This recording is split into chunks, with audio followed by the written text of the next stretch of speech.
महाराष्ट्रात विशेषतः बीड जिल्ह्यात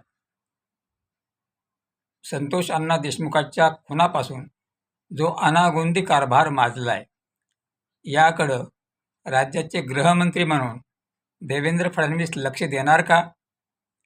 ज्याप्रमाणे मुंबईमधील एका दाम्पत्याचं घर शिवसेनेच्या काही सदस्यांनी किंवा त्यांच्या पाठिंब्यावर लाटलं होतं, ते अंजलीताईच्या शिफारशीनंतर किंवा त्यांनी ही गोष्ट एकनाथ शिंदे यांच्या कानावर घातल्यानंतर ते घर त्या दाम्पत्याला परत मिळालं व त्या सदस्यांना पक्षातून काढून त्यांच्यावर कार्यवाही केली. त्याचा आदर्श इतर कार्यकर्ते किंवा पक्ष सर्व महाराष्ट्रातले घेणार आहेत का? एकनाथ शिंदेच्या पावलावर पाऊल ठेवून महाराष्ट्र सुसंस्कृत करणार आहेत का?